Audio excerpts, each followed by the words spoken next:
Hey folks, so I asked you recently on LinkedIn which of the product metrics you're working on improving in 2022, and most of you said user activation.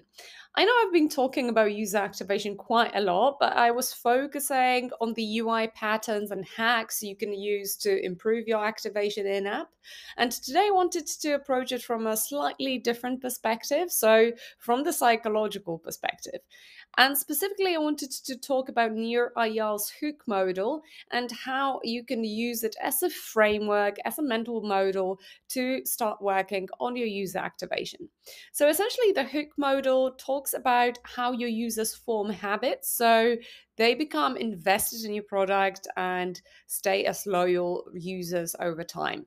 So essentially, it all starts with a trigger.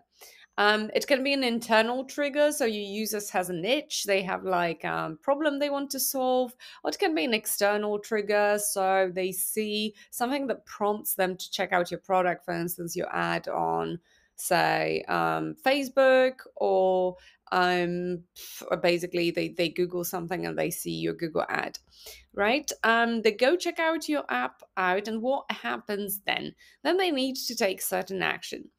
And now, in order for them to take this action, it needs to be cognitively easy, right? So you can't make it too difficult. That's why you need to think about making your sign up process really as easy as legally possible for you. And then you need to give your users some motivation to complete the task, so some variable rewards.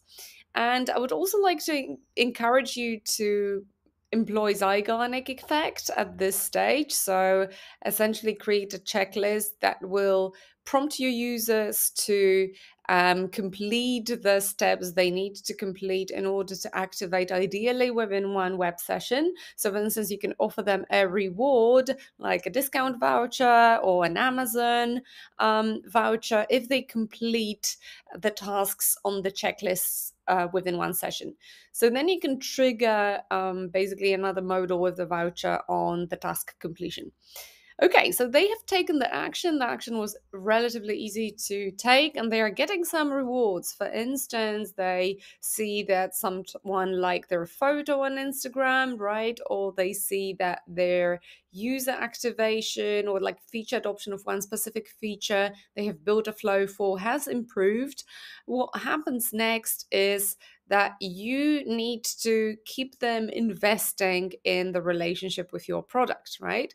So maybe you need to keep bringing them back to your app by some earned triggers. So, for instance, notifications on their phone that will force them to essentially check what's going on their Instagram account, or maybe you send them an email to inform them about their results experiments that would then bring them back to your app again to check out how, for instance, the flow they have built in the user pilot example has actually improved the feature adoption of the feature they were like pushing their users to adopt.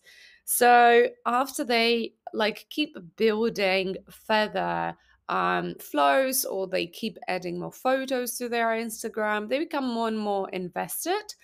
And then suddenly one day they are basically hooked, right? And they don't necessarily need that much reinforcement anymore, although you still need to remember to keep the variable rewards popping up at random times so they don't forget. And especially if you see their activity falling, you may want to do something to bring them back. So that's essentially the hook model in a nutshell. You can totally use it to improve your activation, and there is a whole bunch of other psychological phenomena that explain why certain onboarding UX decisions are better or worse than others. So go check out the post below to find out more about the hook model. And there's also a super interesting post about the UX psychological phenomena linked below. And I hope to see you all next week. I hope that is enough of a trigger to bring you back. Anyway, I know that was a lot that we covered in this newsletter, but yeah, sometimes I go against the best psychological principles as well. Right, I'm not going to dig myself any deeper. See you next week. Have a good one. Bye.